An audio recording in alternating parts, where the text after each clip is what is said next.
The decorated admiral circled her like a shark, his gold-braided uniform gleaming under fluorescent lights. His voice dripped with mockery as he addressed the plain-looking officer before him. "Commander," he repeated with theatrical disdain. "Of what exactly? The photocopy division?" The room filled with nervous laughter, junior officers eager to please. But something wasn't right.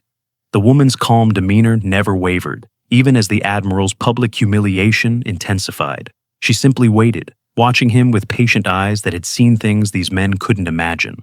From which city in the world are you watching this video today? If you enjoy stories about quiet power and unexpected moments of justice, consider subscribing for more. The briefing room of Naval Air Station North Island hummed with nervous energy as officers prepared for the quarterly inspection. Lieutenant Dario Esparza moved methodically between rows of chairs, adjusting each to perfect alignment with military precision. His dark eyes flicked repeatedly to the wall clock. 0700 hours. 90 minutes until Admiral Westbrook arrived. "Another quarter, another inspection," muttered Chief Petty Officer Lamson, helping arrange the presentation materials. Lieutenant Esparza straightened his already immaculate uniform. "The Admiral expects perfection. Remember last September? Lieutenant Commander Finch with the scuffed shoes?" Lamson winced. "Demoted on the spot, in front of everyone." "Exactly," Esparza said. "So check everything twice." A young ensign nearby visibly paled, glancing down at his shoes before frantically buffing them against the back of his trouser leg. The room gradually filled with officers of increasing rank, each contributing to the tension. Captains and commanders entered in small groups, speaking in low, measured tones about readiness metrics and strategic assessments. Junior officers kept to the perimeter, triple-checking their assigned tasks. In the far corner, almost invisible among the gathering crowd, stood a woman in a standard-issue naval uniform. Commander Nayara Okafor moved with quiet efficiency, occasionally consulting a thin file folder. Her uniform was perfectly regulation, but conspicuously unadorned compared to the others. No combat ribbons or special commendations brightened her chest, just the single gold oak leaf of a commander on her collar. Captain Devereux, a silver-haired veteran with 3 decades of service etched into his face, approached her. "Commander Okafor," he said, his voice respectfully low. The protocol officer asked if you'd prefer to be seated in the command section. She smiled politely but shook her head. "This is fine, Captain Devereux. Let's proceed as planned." He hesitated. "Ma'am, with all due respect, the Admiral can be somewhat traditional in his expectations. I'm aware of Admiral Westbrook's reputation." Her voice was measured, neither impressed nor concerned. "This arrangement serves our purpose better." Captain Devereux nodded, though his expression suggested disagreement. "As you wish, Commander." As he walked away, Devereux pulled his secure phone from his pocket and typed a brief message. Across the room, 2 senior officers checked their devices almost simultaneously, their eyes finding Commander Okafor before returning to their conversations. The clock reached 0730. Lieutenant Esparza clapped his hands sharply. "Places, everyone. The Admiral will arrive in 15 minutes. Final checks now." The room transformed into organized chaos as officers scrambled to their positions. Presentation slides received final review. Water glasses were filled, chairs aligned one last time. In the midst of this activity, Commander Okafor remained still, an island of calm. She observed the preparations with analytical eyes, occasionally making a brief note in her small leather notebook. Unlike the others, she showed no sign of anxiety about the impending inspection. At precisely 0745, the double doors at the entrance swung open with dramatic force. Admiral James Westbrook strode in, a force of nature in pristine white. At 54, his face was weathered but commanding, steel-gray hair cropped ruthlessly short. 3 rows of colorful ribbons adorned his chest, topped by the gold trident of a Navy SEAL. "Attention on deck!" The call rang through the room. Every person snapped to rigid attention, spines straight, eyes forward. The rustle of movement ceased instantly. Admiral Westbrook paused just inside the doorway, surveying his domain with practiced authority. His aide, Commander Voss, stood 2 paces behind, clipboard in hand. 4 more officers followed, forming the Admiral's customary entourage. "At ease," the Admiral finally said, his voice carrying effortlessly across the room. The assembled officers relaxed marginally, shifting to parade rest. "Looks like you're all prepared for me today," Westbrook observed, striding forward. "Let's hope that preparation extends beyond the furniture arrangement." The remark earned a dutiful ripple of laughter. The formal portion of the inspection began with a presentation on readiness metrics. Commander Jansen, the base operations officer, led the briefing with mechanical efficiency, cycling through slides filled with statistics and status reports. Admiral Westbrook occasionally interrupted, with pointed questions that sent junior officers scrambling for supporting documentation. "These missile system maintenance schedules," Westbrook said, gesturing toward the screen. "They show a 14% increase in downtime over last quarter." "Explain." Commander Jansen swallowed visibly. "Sir, we've had supply chain issues with the specialized components. The procurement department has files requisitions through 3 separate channels to resolve the delays." "Procurement isn't your responsibility, Commander." The Admiral's tone suggested this was precisely Jansen's responsibility. "Yes, sir. I've personally followed up weekly and implemented a workaround using calibrated substitute parts where safety parameters allow." The Admiral nodded, marginally appeased. This pattern repeated throughout the presentation.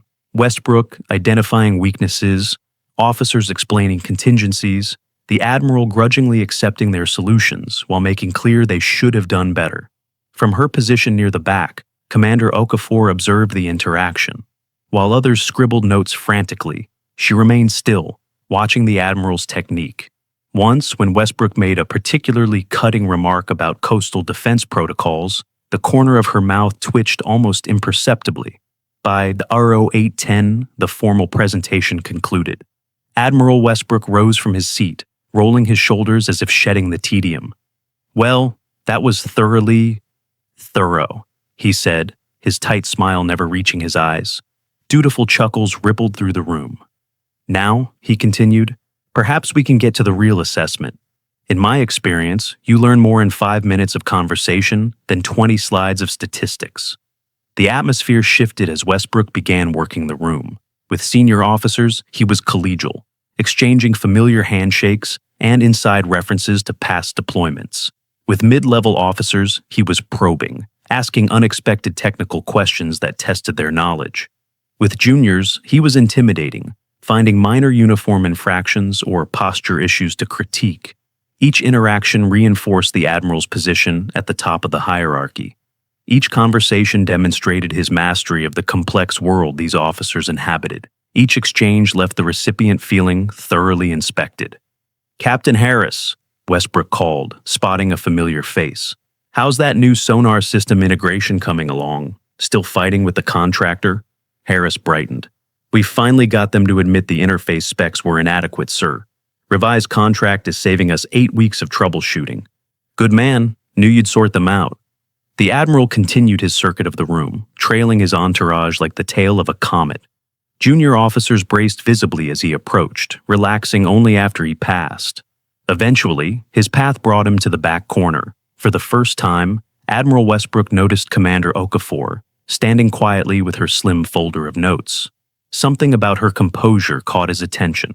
Not nervous, not eager for approval, simply observant. "And you are?" he asked, eyebrows raised expectantly.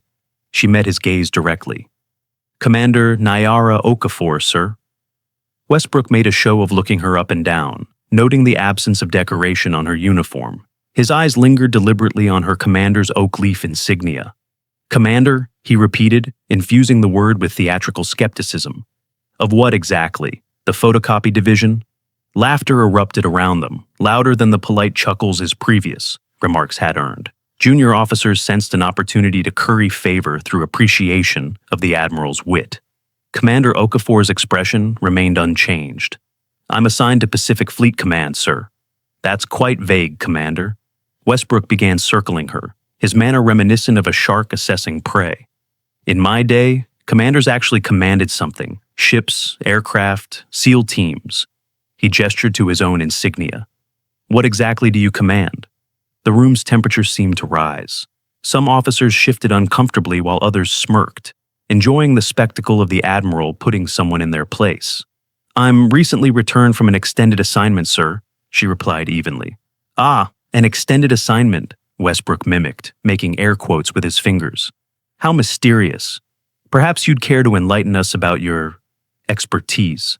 Commander Okafor remained silent, neither defensive nor confrontational. Her calm demeanor seemed only to intensify the Admiral's focus on her. Lieutenant Esparza, standing near the Admiral's elbow, noticed something odd. Captain Devereaux was watching the interaction with growing alarm. The older officer had moved to a computer terminal and was typing rapidly, his expression increasingly concerned. "Sir," Esparza whispered, touching the Admiral's sleeve lightly. "Perhaps we should continue with the inspection schedule. The weapon systems demonstration is prepared." "In a minute, Lieutenant," Westbrook dismissed him with a wave. "I'm conducting an inspection right now, leadership assessment." He turned back to Okafor. "You see, Commander, in the real Navy, rank comes with responsibilities, authority, command presence." He gestured broadly to the room. "These officers respect rank because they understand the weight behind it, the experience it represents." The Admiral leaned closer. "So tell us, Commander, what's your actual rank in the real Navy?" As the question hung in the air, something unexpected happened. At the back of the room, 3 senior officers received simultaneous alerts on their secure devices. One choked on his water. Another's eyes widened almost comically. The third looked from his screen to Commander Okafor with an expression of dawning recognition. Lieutenant Esparza noticed these reactions with growing unease. He glanced at Captain Devereaux, who was now staring at his computer screen with a stunned expression. "Sir," Esparza tried again, more urgently. "Not now, Lieutenant," the Admiral snapped, his focus entirely on Commander Okafor, waiting for her response. The tension in the room shifted imperceptibly. Officers with higher security clearances began exchanging significant glances. A whisper started near the terminal, where Captain Devereaux stood, gradually moving forward through the assembled officers. Westbrook, intent on his target, remained oblivious to the changing atmosphere. "Nothing to say, Commander? I'm sure we'd all benefit from your vast experience." Before Commander Okafor could respond, the base communication system chimed with the distinctive tone of a priority message. "Admiral Westbrook, secure call from Commander, Pacific Fleet Online 1, Priority Alpha." The Admiral frowned, confused by both the interruption and the priority level. He looked at his aide. "Commander Voss, take a message. I'm in the middle of an inspection." Commander Voss stepped closer, lowering his voice. "Sir, it's flagged Alpha Priority. Protocol requires immediate response."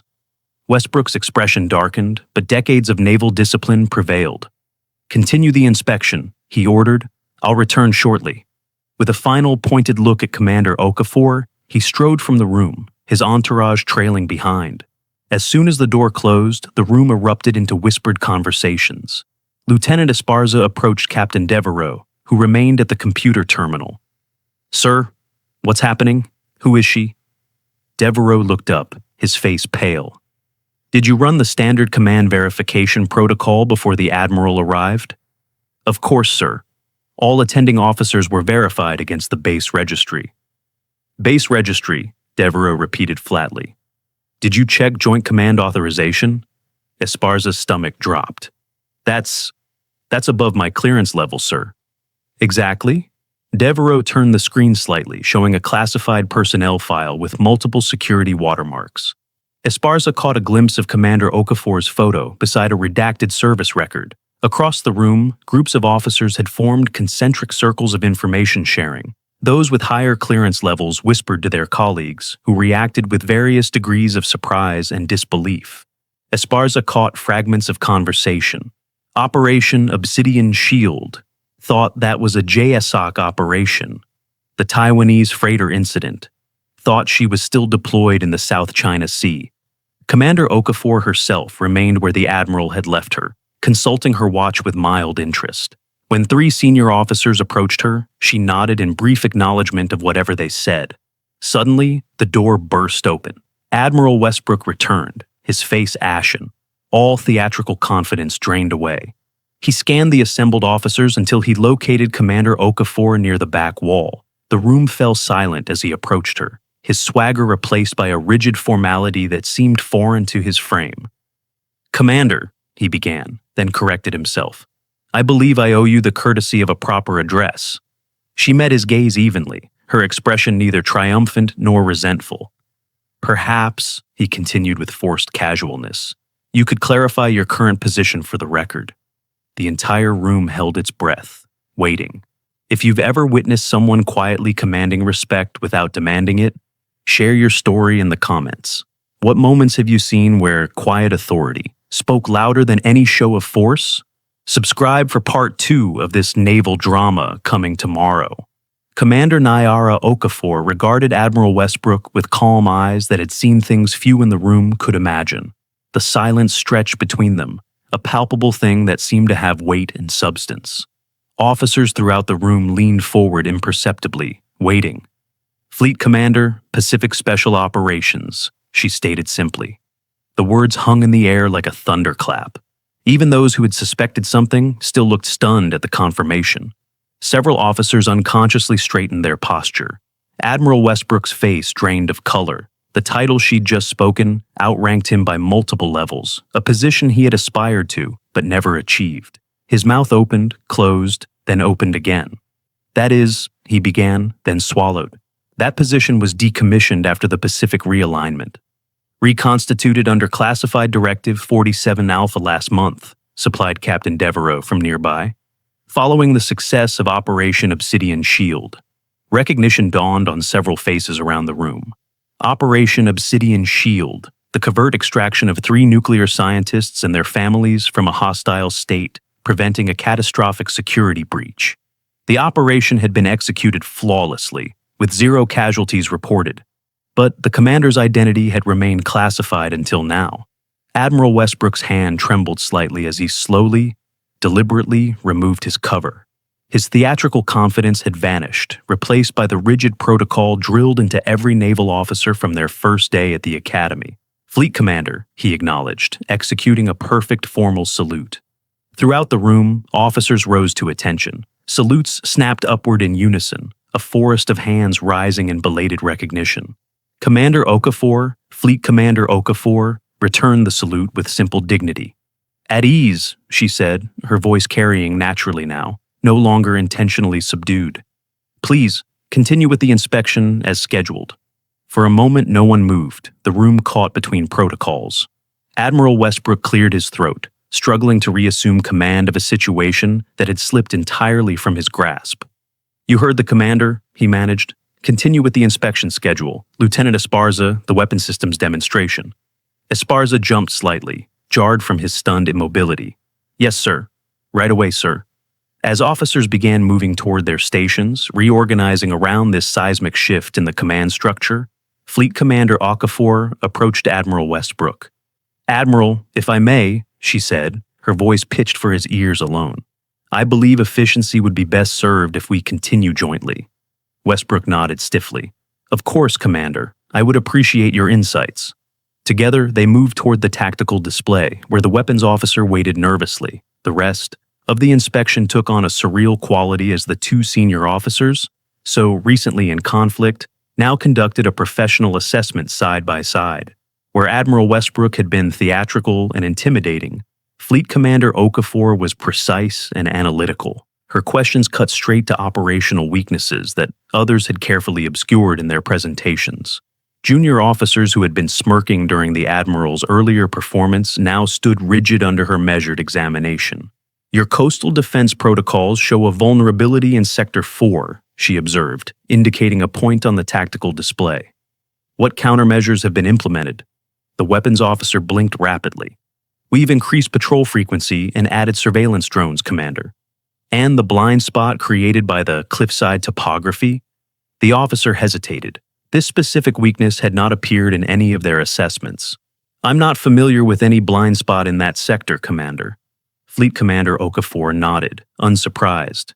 "Make a note to review the topographical interference patterns. The cliff face creates a sonar shadow approximately 2 nautical miles wide.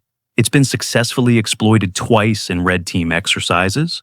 Admiral Westbrook watched this exchange with a mixture of professional appreciation and personal discomfort. The competence he'd questioned so publicly was now on full display, revealing gaps in his own understanding of the base's vulnerabilities. As they moved from station to station, a new dynamic established itself. Officers addressed their remarks to both commanders, but increasingly directed technical questions toward Okafor. Her knowledge of operations, vulnerabilities, and strategic priorities was comprehensive, revealing an understanding that could only come from the highest levels of command intelligence.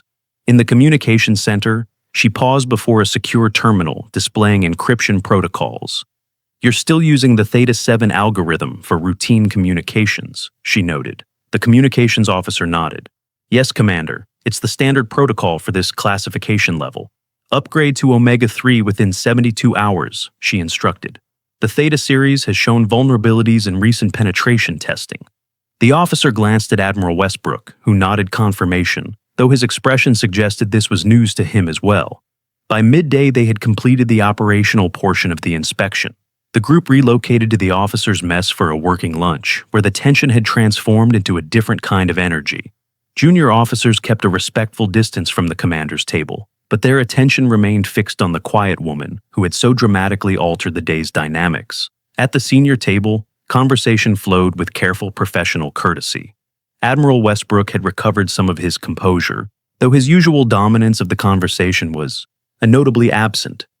"The readiness reports are generally positive," he observed, addressing Fleet Commander Okafor, "though your insights have identified several areas requiring immediate attention. Overall operational readiness is satisfactory," she agreed. "The base has maintained high standards under your supervision, Admiral." The acknowledgement seemed to ease some of the tension in Westbrook's shoulders. "Your assessment of our coastal vulnerabilities was particularly valuable. I'd be interested to know how you became familiar with those specific topographical features." A subtle shift occurred in Okafor's expression, something only noticeable to those watching closely. "I made use of them myself, 6 years ago. Operation Distant Harbor." Several senior officers at the table exchanged glances. Operation Distant Harbor was classified at levels beyond even their access, but the name itself carried weight in certain naval circles, mentioned in hushed tones alongside legendary covert actions. Admiral Westbrook's eyebrows rose. "That was your operation?" "One of several in that region," she replied without elaboration. The conversation paused as a junior officer approached the table. "Excuse me, Commander, Admiral," he said, extending a secure tablet. "Priority message from Joint Forces Command." Fleet Commander Okafor accepted the tablet, reading the message with practiced efficiency. Nothing in her expression revealed the content, but when she finished, she checked her watch with new purpose. "Admiral, I apologize, but I'll need to cut my participation in this inspection short. I'm required elsewhere." Westbrook nodded. "Of course, Commander. Duty calls." She rose from the table, and everyone else stood in response, naval protocol asserting itself automatically. "Lieutenant Esparza will ensure any transportation requirements are met," the Admiral continued. "And I'd be grateful for a full assessment report when your schedule permits." "You'll have it by ZO-800 tomorrow," she assured him. "There's one more thing, Admiral, if I might impose." "Anything, Commander." Fleet Commander Okafor surveyed the room briefly. "I'd appreciate a few minutes with your junior officers, alone." The request hung in the air, unconventional but not inappropriate given her rank. Admiral Westbrook hesitated only a moment. "Of course. Senior staff, let's give the commander some space with the junior officers." As the senior officers filed out, the atmosphere in the room transformed again. Junior officers remained standing, uncertain of protocol in this unusual situation. Fleet Commander Okafor waited until the door closed behind Admiral Westbrook. "Please, be seated," she said, her tone more conversational than commanding. The young officers sat, eyes fixed on her with undisguised curiosity. Lieutenant Esparza found himself at the closest table, suddenly the unofficial spokesman for the group. "How can we assist you, Commander?" he asked. She considered the room full of expectant faces. "I wanted to speak with you directly, without the filter of rank and protocol that necessarily exists when your commanding officers are present." She moved among the tables, her manner relaxed but purposeful. "Most of you witnessed what happened this morning. An assumption was made about my capabilities based on appearance, lack of visible decorations, and perhaps other factors." No one spoke, but several officers nodded slightly. "I'm not here to criticize Admiral Westbrook," He's an accomplished officer with an exemplary record, but I am here to offer a perspective that might serve you well in your careers." She paused near Esparza's table. The most effective power rarely announces itself. The most crucial work often happens without recognition or public acknowledgement. And leadership is measured not by the volume of one's voice, but by the impact of one's decisions. The silence in the room was complete, every officer absorbing her words. "Many of you laughed this morning when the Admiral questioned my rank and role," she continued without accusation. "It was a natural response in that context. But I want you to consider what assumptions guided that laughter, and how those assumptions might limit your effectiveness as officers and leaders." She made eye contact with several officers who had been most vocal in their amusement earlier. They looked away, discomfort evident in their postures. The nature of modern naval operations increasingly requires capabilities that don't fit traditional metrics. Some of the most consequential work happens in the shadows, by officers who may never wear their accomplishments on their uniforms. Fleet Commander Okafor checked her watch again. "I have a transport waiting, so I'll leave you with this thought. Judge capability by results, not appearances. The most dangerous phrase in military thinking is, 'We've always done it this way.' And sometimes, the most valuable officer in the room is the one no one notices." With a brief nod that somehow conveyed both authority and respect, she turned and walked from the room, leaving behind a thoughtful silence. Lieutenant Esparza found himself assigned to escort the fleet commander to her transport. They walked through the base corridors, her measured pace unhurried despite the priority message she'd received. "The Admiral is well respected," she commented as they walked. "His operational experience is extensive." Esparza nodded. "Yes, Commander. He's been a mentor to many of us." "That's valuable. Experience should be shared." She glanced at him. "What's your assessment of this morning's events, Lieutenant?" The question caught him off guard. Junior officers weren't typically asked for their opinions of flag officer interactions. "I'm not sure it's my place to assess, Commander." "Consider it a professional development exercise," she suggested. "Analysis of command dynamics is an essential skill for advancement." Esparza measured his words carefully. The Admiral operated with incomplete information, which led to an incorrect assessment of the situation. When new information became available, he adjusted accordingly. "A diplomatic analysis," she noted with the hint of a smile. "Now, try again, without concern for protocol." He hesitated, then decided that honesty was the safer course with someone of her rank and insight. The Admiral made assumptions based on superficial factors and used his position to reinforce those assumptions publicly. When those assumptions proved incorrect, it undermined his command authority. Fleet Commander Okafor nodded, neither agreeing nor disagreeing. And what lessons might be drawn from that observation? That effective leadership requires accurate assessment before action, and that assumptions can be operational vulnerabilities. "Well analyzed, Lieutenant." They had reached the transport area where a nondescript black sedan waited, driver standing at attention beside it. "I suspect you'll make Commander ahead of schedule." The comment, delivered casually, but with evident sincerity, caught Esparza by surprise. "Thank you, Commander." As the driver opened the rear door, Fleet Commander Okafor paused. "One more thing, Lieutenant. The Admiral will receive my full assessment report in the morning, but there's a matter that shouldn't wait. The communications encryption issue I mentioned earlier is more urgent than I indicated in the briefing. The Theta 7 algorithm has a critical vulnerability that was identified 36 hours ago." Esparza straightened. "I'll ensure the communications officer receives the update immediately, Commander." "Good. The full technical specifications are being transmitted to his secure terminal now." She handed him a small data card. "This contains the authorization codes he'll need to implement the upgrade."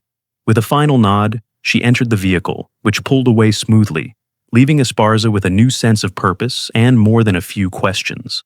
When he returned to the main building, he found the atmosphere had shifted yet again. Senior officers huddled in small groups, speaking in low, urgent tones.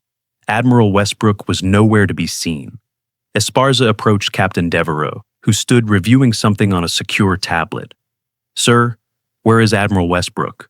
"Secure call with Pacific Command," Devereaux replied without looking up. "Been in there 20 minutes already. I have urgent security information from Fleet Commander Okafor regarding the communications encryption protocols." That got Devereaux's attention. He looked up sharply. What did she say?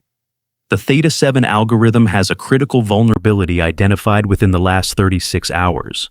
She's authorized an immediate upgrade to Omega-3 and provided the necessary access codes. Esparza held up the data card. Devereaux's expression tightened. Get that to communications immediately. Priority implementation. Yes, sir. Esparza turned to go, then paused. Sir, may I ask a question? Quickly, Lieutenant. Fleet Commander Okafor, her position, it's new, isn't it? I've never heard of Pacific Special Operations having a fleet commander. Devereaux regarded him with an unreadable expression. The position exists as needed, Lieutenant. It's activated under specific circumstances for specific individuals with specific capabilities. Beyond that, you don't have the clearance for details. Understood, sir. But Operation Obsidian Shield, that was her. Lieutenant, Devereaux said with careful precision, what you heard in that room today exists in a classification category beyond your access level. I would strongly advise focusing on your encryption update mission rather than pursuing information that could complicate your career. The warning was clear. Esparza nodded and hurried toward the communications center. The rest of the afternoon passed in a blur of activity. The encryption update took priority, with communications officers working frantically to implement the new protocols across all systems. Admiral Westbrook emerged from his secure call looking grim, issuing orders for an unscheduled readiness drill that sent the entire base into controlled chaos. By evening, Esparza found himself back in the original briefing room, now transformed into an impromptu command center. Status boards showed the progress of the encryption update alongside the readiness drill results.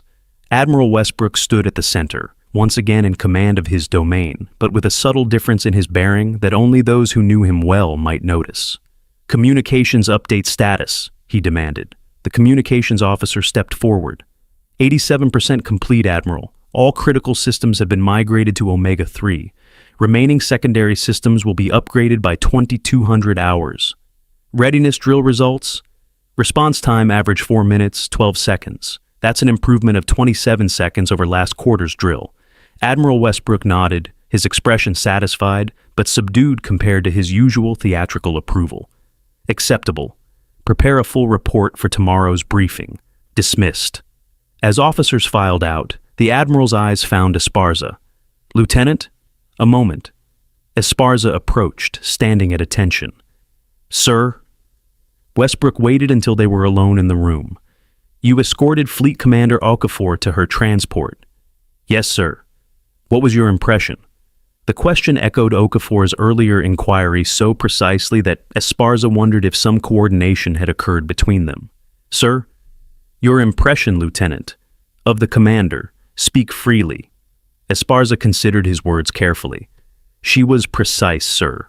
Authoritative without being authoritarian. Her knowledge of our operational capabilities and vulnerabilities exceeded our briefing materials. She mentioned Operation Distant Harbor to you. Only in passing, sir.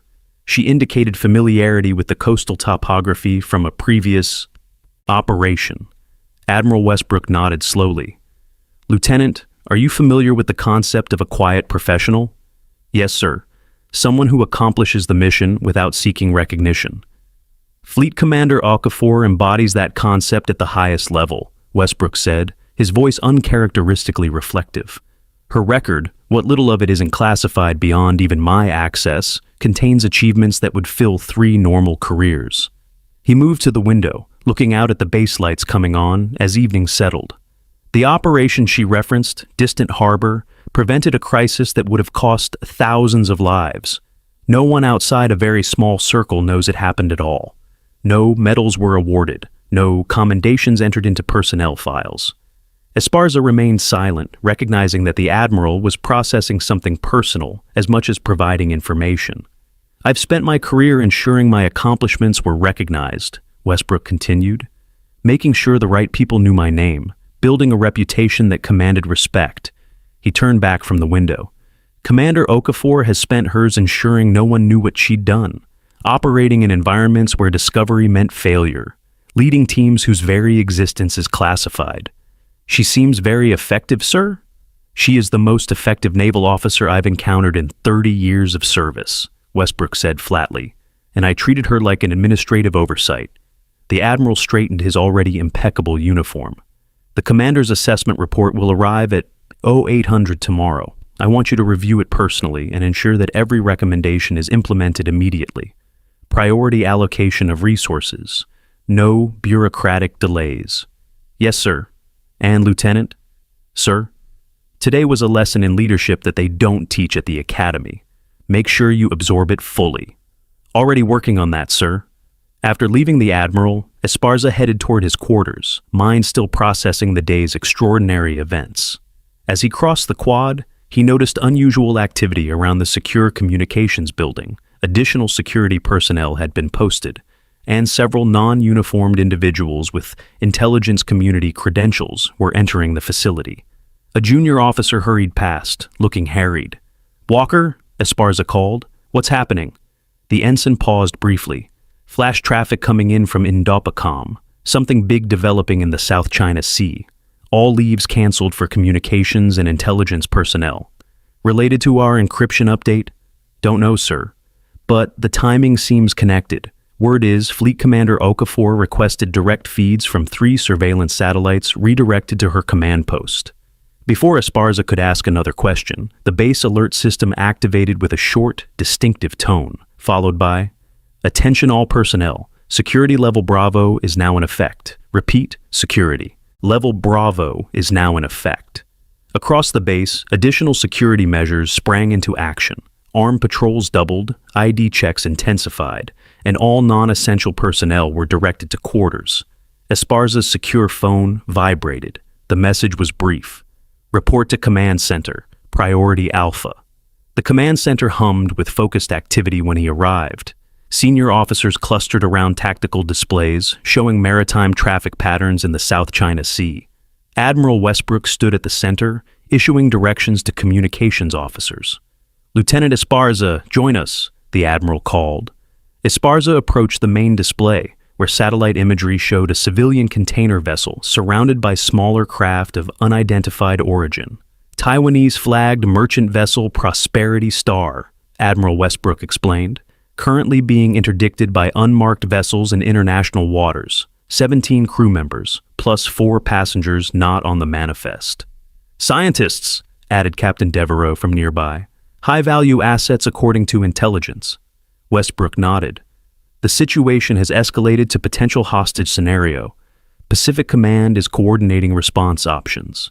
"Sir?" Esparza asked. "Our role?" "Support and readiness," the Admiral replied.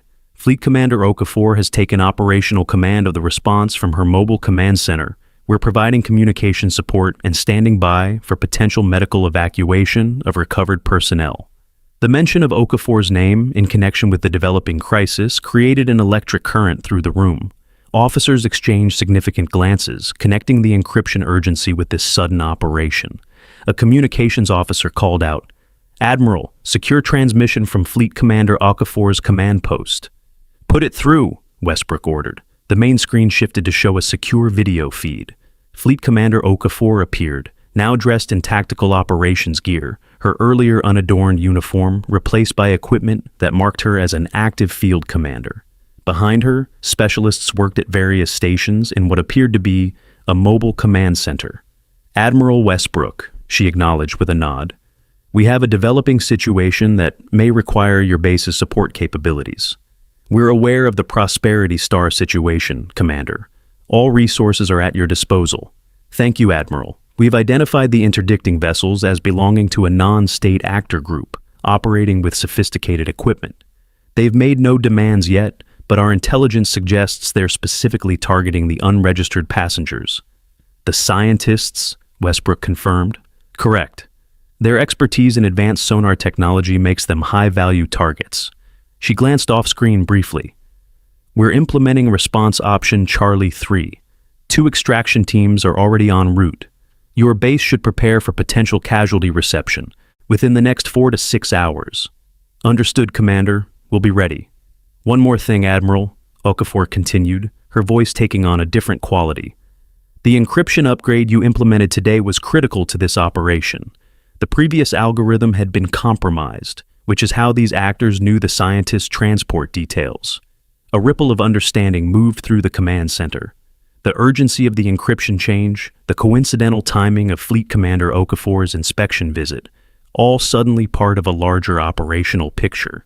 I recommended the inspection of your base specifically because we needed to implement that security update without alerting potential intelligence leaks within the broader command structure, she explained. Your cooperation has been instrumental in protecting this operation. Admiral Westbrook stood slightly taller. Happy to be of service, Commander. We'll monitor your frequency for updates. Thank you, Admiral. Okafor out. The screen returned to the tactical display of the Prosperity Star. For a moment, no one spoke, each officer processing the implications of what they'd just learned. The morning's inspection, which had seemed a routine bureaucratic exercise, had been part of a covert counterintelligence operation, with Fleet Commander Okafor using her position to implement critical security measures without alerting potential adversaries. Admiral Westbrook turned to the assembled officers. You heard the commander. Prepare for potential casualty reception. Medical teams on standby. Security at maximum alert. Let's move. As the command center erupted into focused activity, Esparza found himself stationed at the communications console, monitoring transmissions from the response teams now closing in on the Prosperity Star. The operation unfolded with precision that spoke of extensive planning and flawless execution. At 02:30 hours, the first report came in. Extraction teams have secured the vessel, hostiles neutralized. 4 scientists and 14 crew recovered safely. 3 crew members wounded, non-critical. Extraction proceeding to rendezvous point Alpha. Relief spread through the command center. Admiral Westbrook, who had remained on station throughout the night, allowed himself a small smile. Well done, he murmured, though whether to the distant extraction teams or to Fleet Commander Okafor was unclear. As dawn approached, medical teams stood ready on the landing pad as helicopters appeared on the horizon. The wounded crew members were transferred to medical care with efficient precision. Among the last to disembark from the final helicopter was Fleet Commander Okafor herself, looking remarkably composed despite having orchestrated a complex extraction operation through the night. Admiral Westbrook waited at the edge of the landing pad. As Okafor approached, he saluted with genuine respect, no trace of his earlier theatrical performance. Commander, he acknowledged, successful operation. Thanks to your base's support, Admiral, she replied, returning the salute. The scientists are secure, and the intelligence leak has been contained. They walked together toward the command building, their earlier antagonism replaced by professional camaraderie forged in operational success. I owe you an apology for yesterday morning, Westbrook said quietly. No, she replied. You responded to incomplete information. That's not a failure of leadership, merely a reality of our profession. Still, my approach was unnecessarily theatrical. Fleet Commander Okafor smiled slightly. We all have our leadership styles, Admiral. Yours has been effective throughout your distinguished career. They paused at the entrance to the building. The rising sun cast long shadows across the base. A new day beginning after a night of unseen heroism that would never appear in any public record. There is, perhaps, a lesson for both of us in yesterday's events, she suggested, about appearances, assumptions, and the many forms effective leadership can take. Admiral Westbrook nodded thoughtfully. A lesson I won't soon forget, Commander. Have you ever misjudged someone only to discover they were far more capable than you initially assumed? Or been in a situation where your own abilities were underestimated? Share your story in the comments. Subscribe for the final part of this naval drama tomorrow, where we'll see the lasting impact of this encounter on the entire command.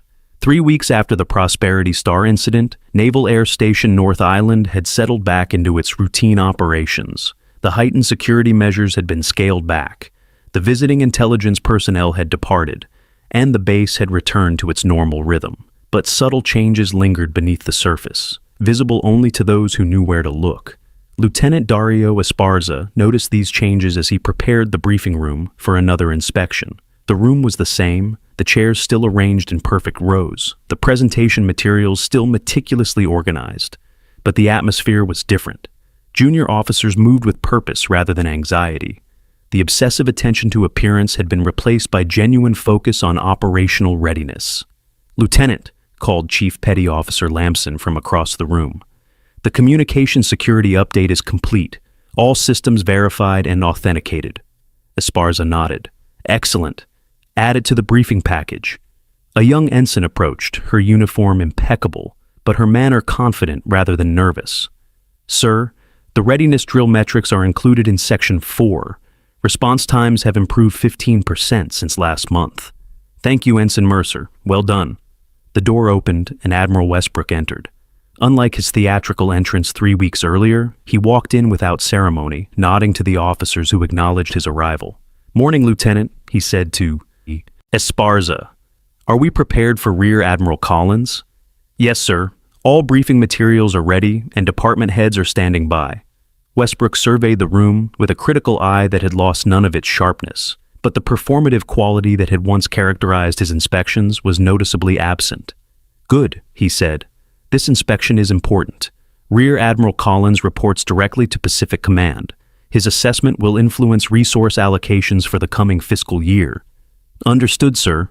The Admiral's gaze lingered on the spot near the back of the room, where Fleet Commander Okafor had stood during that transformative morning. "Any word from Fleet Commander Okafor's office about the follow-up assessment she mentioned?" "Nothing specific, sir. Her aide indicated she's currently deployed on an operational matter." Westbrook nodded, unsurprised. "Very well. We'll proceed with today's inspection as planned." Officers continued to arrive, filling the room with the quiet hum of professional conversation. Unlike the tense silence that had preceded previous inspections, this gathering had the atmosphere of purposeful collaboration. Junior officers spoke directly to their superiors about operational matters, offering suggestions and raising concerns without hesitation. Captain Devereaux entered, moving directly to Admiral Westbrook. "Sir, Rear Admiral Collins' transport has landed. ETA to the briefing room is 7 minutes." "Thank you, Captain. We're ready." Westbrook turned to address the room. "Everyone, listen up. Rear Admiral Collins is here to assess our operational readiness, not our ability to polish brass or align chairs. Focus on substance, not appearance. I want honest assessments of both capabilities and limitations. If we have weaknesses, acknowledge them and present solutions." "Understood?" "Yes, sir," came the unified response. Esparza noted how the Admiral's approach had changed since the encounter with Fleet Commander Okafor. Gone was the theatrical intimidation, replaced by straightforward expectations and clear guidance. The impact on morale and effectiveness had been immediate and sustained. At precisely 0900 hours, Rear Admiral Collins entered the briefing room. A tall, austere man with a reputation for rigor, Collins moved with the contained energy of someone who valued efficiency above all else. "Admiral Westbrook," he said, extending his hand, "good to see you again." "Admiral Collins, welcome to North Island. We're prepared for your inspection." Collins nodded, glancing around the room. "I understand you've implemented significant operational changes since the Prosperity Star incident. I'm interested in seeing those firsthand." "We'd be happy to demonstrate, sir. Lieutenant Esparza will guide you through our updated protocols and security measures." The inspection proceeded with professional focus. Department heads presented their readiness assessments without embellishment or evasion, acknowledging challenges alongside achievements. Rear Admiral Collins asked pointed questions, diving deep into operational details rather than superficial metrics. In the communications center, he paused before the same terminal where Fleet Commander Okafor had noted the encryption vulnerability. "The Omega-3 upgrade was implemented base-wide?" he asked the communications officer. "Yes, sir. Completed within 12 hours of the initial directive. All systems are now operating with enhanced security protocols." Collins nodded approvingly. "Impressive response time. Most installations took 3 to 5 days for full implementation." "We had strong motivation, sir," Admiral Westbrook said. "Fleet Commander Okafor made the urgency quite clear." At the mention of Okafor's name, Collins gave Westbrook a measuring look. "Yes, I imagine she did. Her operational assessments tend to generate immediate action." The inspection continued through the morning, covering every aspect of the base's operations. By noon, Rear Admiral Collins had seen enough to form his preliminary assessment. The senior officers gathered in Admiral Westbrook's conference room for his feedback. "Overall, I'm impressed," Collins began. "The operational improvements you've implemented since my last visit are substantial. Response times, security protocols, interdepartmental communication, all showing marked enhancement." "Thank you, sir," Westbrook replied. "The credit goes to the officers and personnel who've embraced these changes." Perhaps, Collins said with a slight smile, but changes of this magnitude typically require clear direction from the top. Your leadership approach seems to have evolved, Admiral. Westbrook met his gaze directly. Recent events provided valuable perspective, sir. Sometimes we need to be reminded of the difference between command presence and effective leadership. Collins nodded, understanding more than Westbrook had explicitly stated. Fleet Commander Okafor has that effect on many who encounter her. Speaking of which, he checked his watch. I believe we have one more item on today's agenda. Before Westbrook could respond, Captain Devereaux entered the conference room. Sir, Fleet Commander Okafor has arrived. She's in the main briefing room. Admiral Westbrook straightened slightly. I wasn't aware the commander would be joining us today. A last-minute addition to her itinerary, apparently, Collins said, rising from his seat. Shall we?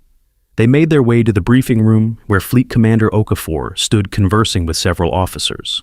Unlike their first encounter, she now wore a uniform that properly reflected her rank and authority, though still modest compared to many flag officers of equivalent standing. The officers around her listened with focused attention to whatever she was explaining. When Admiral Westbrook entered with Rear Admiral Collins, the room came to attention. At ease, Collins said. Please continue, Commander. Okafor nodded. Admiral Westbrook, Admiral Collins, I hope I'm not disrupting your inspection schedule. Not at all, Commander, Westbrook assured her. We've just concluded the formal assessment. Your timing is excellent.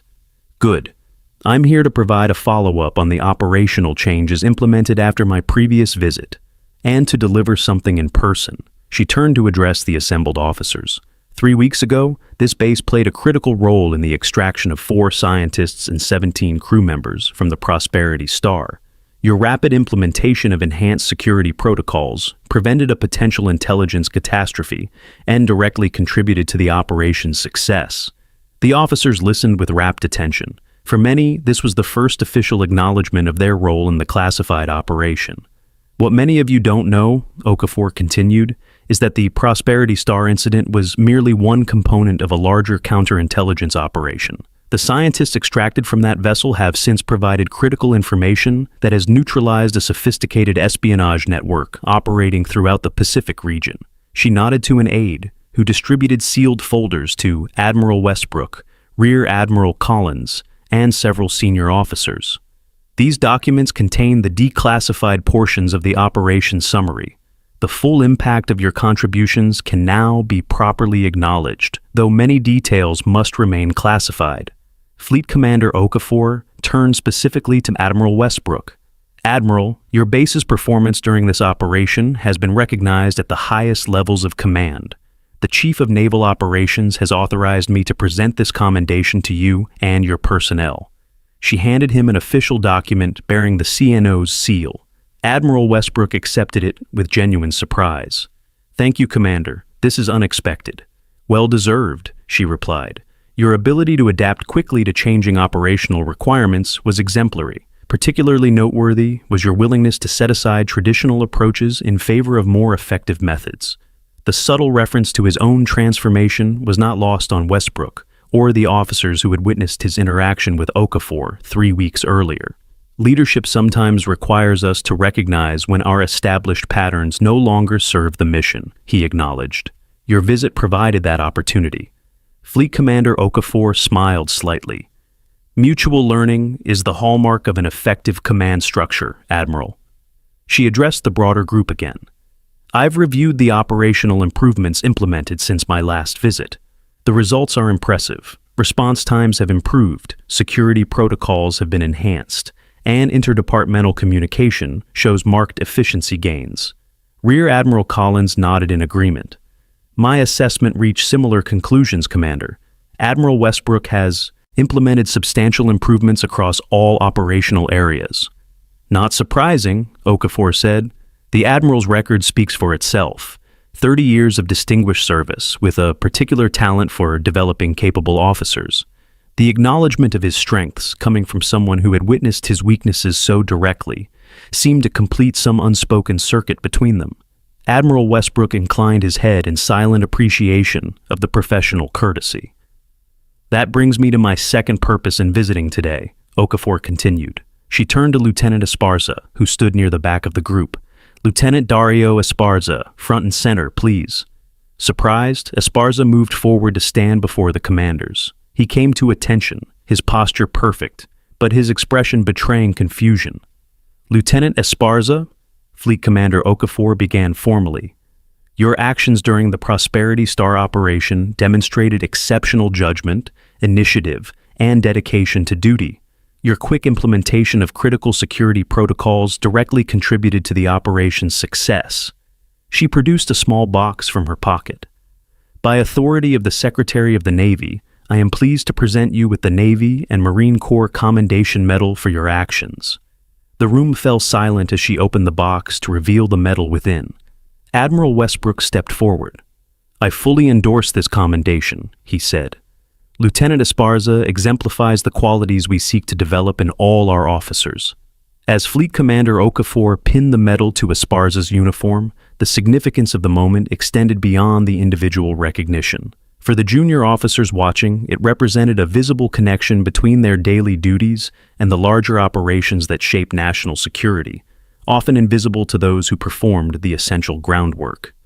Thank you, Commander, Esparza said, his voice steady despite his evident surprise. I was simply doing my duty. The best commendations are always for people who were simply doing their duty, Lieutenant, Okafor replied. It's not the extraordinary circumstances that reveal character, but how we perform our ordinary responsibilities. With the formal presentations complete, the gathering transitioned to a more casual interaction. Officers approached Fleet Commander Okafor with professional questions, seeking her insights on operational matters. Unlike their previous encounter, where her authority had emerged as a shocking revelation, today they engaged with her directly, respectful of her rank but comfortable in her presence. Admiral Westbrook observed this transformation with thoughtful attention. Lieutenant Esparza, still processing his unexpected recognition, found himself beside the Admiral. Congratulations, Lieutenant, Westbrook said. Well deserved. Thank you, sir. It was unexpected. The best recognitions usually are. Westbrook watched Fleet Commander Okafor, speaking with a group of junior officers. She has a talent for seeing potential where others might miss it. Yes, sir. She seems to notice things others don't. A critical quality in leadership, the Admiral agreed. One I've been reminded to cultivate more intentionally. Across the room, Rear Admiral Collins joined their conversation. A successful day all around, I'd say. Indeed, sir, Westbrook replied. The base has made significant progress. Collins lowered his voice slightly. James, I've known you for 20 years. I've never seen your command operate more effectively than it does now. Whatever lessons you took from the commander's visit, they've served you well. Before Westbrook could respond, Fleet Commander Okafor approached their group. Gentlemen, I'm afraid I need to depart. Operational matters require my attention elsewhere. Of course, Commander, Rear Admiral Collins said. Your visit has been illuminating as always. Admiral Westbrook, she continued, I've left a complete assessment report with your staff. There are several recommendations for further enhancements, but they're suggestions rather than directives. Your command is functioning at exceptional levels. Thank you, Commander. Your insights are always valuable. As they walked toward the exit, Admiral Westbrook fell into step beside her. Commander, if I may ask a personal question? Of course.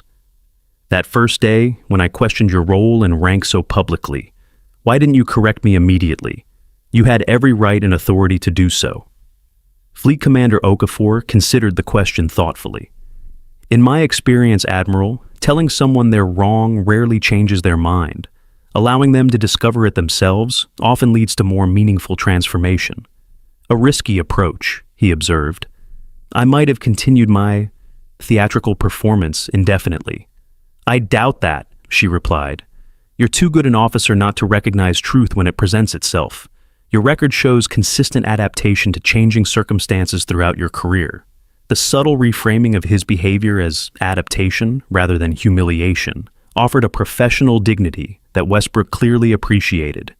Besides, she added with the hint of a smile, sometimes the most effective demonstration of authority is knowing you don't need to assert it. They reached the base entrance where her transport waited. I look forward to our continued collaboration, Admiral. Your base plays a vital role in our regional security architecture. The feeling is mutual, Commander. Your operational insights have been invaluable. She offered her hand, which he shook with genuine respect. Until next time, Admiral. Fair winds and following seas, Commander. As Fleet Commander Okafor departed, Admiral Westbrook returned to find Lieutenant Esparza coordinating the conclusion of the day's inspection activities. Lieutenant, once you've finished here, please join me in my office. Yes, sir. An hour later, Esparza reported as requested. Admiral Westbrook sat, reviewing Fleet Commander Okafor's assessment report.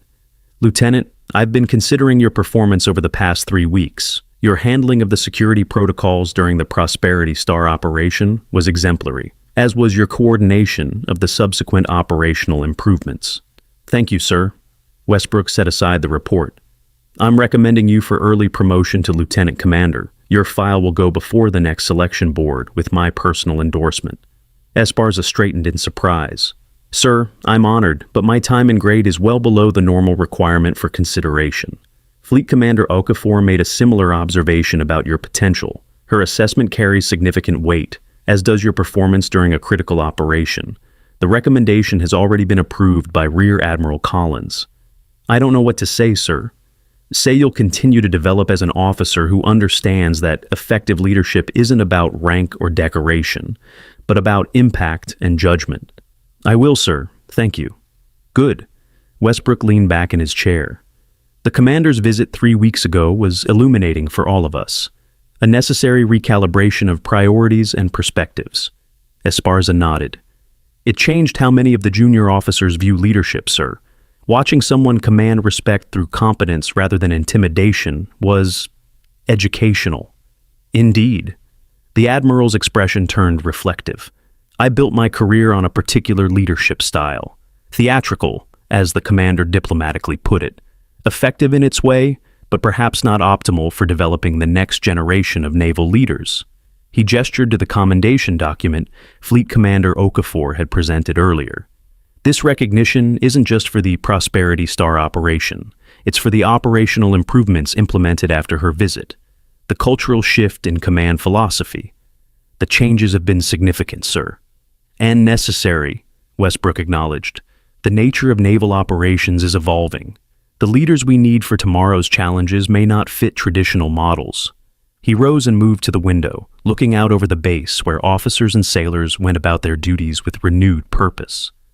Lieutenant, what was your most valuable takeaway from the commander's visit? Esparza considered the question carefully. That authority and power aren't the same thing, sir. One is conferred by rank and position. The other is earned through competence and character. Westbrook nodded approvingly. Well said, dismissed Lieutenant, or should I say Lieutenant Commander. Not quite yet, sir, Esparza smiled, but I'll work to earn that promotion. I've no doubt you will. 6 months later, Lieutenant Commander Esparza supervised preparations for the quarterly readiness inspection. The procedures were familiar, but the atmosphere remained transformed. Junior officers worked with confident efficiency rather than anxious precision.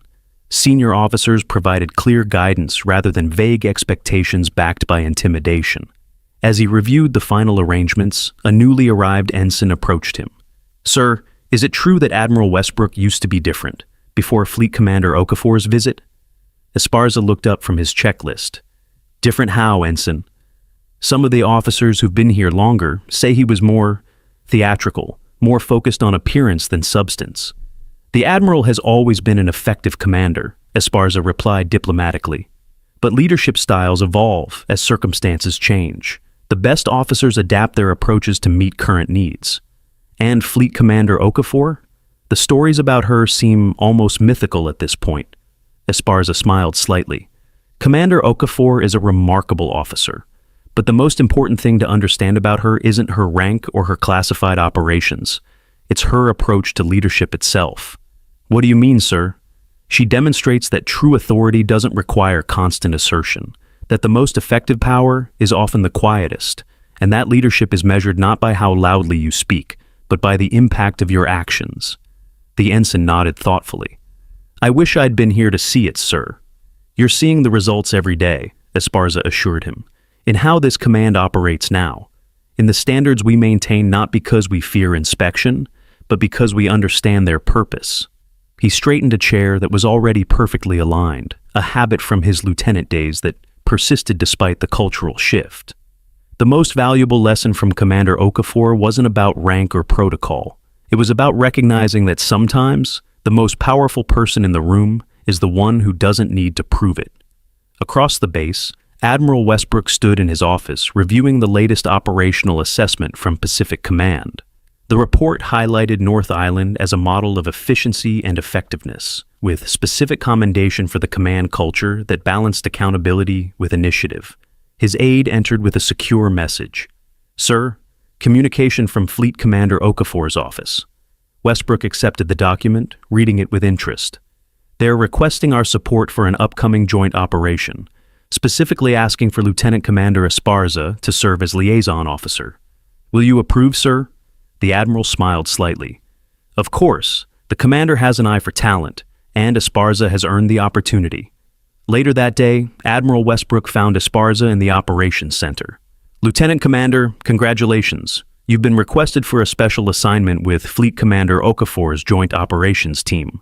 Esparza's expression registered surprise, followed by professional interest. "Thank you, sir. May I ask the nature of the assignment?" "Classified, naturally, but knowing the commander, it will be both challenging and consequential." Westbrook handed him the official orders. "You report next week. Her aide will provide the details." Esparza accepted the orders. "I'm honored by the selection, sir." "You earned it," Westbrook said simply. "Remember what you've learned here about effective leadership. It will serve you well under Commander Okafor's guidance." "I will, sir." As Esparza departed with his new orders, Admiral Westbrook reflected on the transformation that had occurred in his command. What had begun as a moment of professional humiliation had evolved into a catalyst for meaningful change, not just in operational procedures, but in the fundamental approach to leadership itself. The quarterly inspection would proceed tomorrow, but without the theatrical performance that had once been his trademark. Instead, it would focus on substance over appearance, on developing officers who understood the difference between rank and authority, between commanding attention and earning respect. He thought of Fleet Commander Okafor, likely engaged in another classified operation somewhere across the globe, quietly changing the course of events without public recognition or acclaim. The memory of their first encounter, once a source of discomfort, now represented a turning point in his own leadership journey. In the briefing room, junior officers continued preparations for the next day's inspection, their movements purposeful rather than anxious. The chairs stood in perfect rows, but now they represented order in service of function, not appearance for its own sake. The operational briefings focused on genuine capabilities and limitations, not carefully curated impressions designed to please superiors. Admiral Westbrook surveyed this transformed domain with satisfaction. The most meaningful victories in leadership weren't won through intimidation or theatrical display, but through the quiet cultivation of competence and character. Fleet Commander Okafor had demonstrated that truth through her actions rather than her words, changing his command more profoundly in a single morning than years of traditional inspections ever could. Sometimes the most powerful lessons come from unexpected teachers. When have you witnessed quiet competence speak louder than assertive authority? Share your story in the comments and subscribe for more narratives exploring the true nature of leadership and the quiet power of earned respect.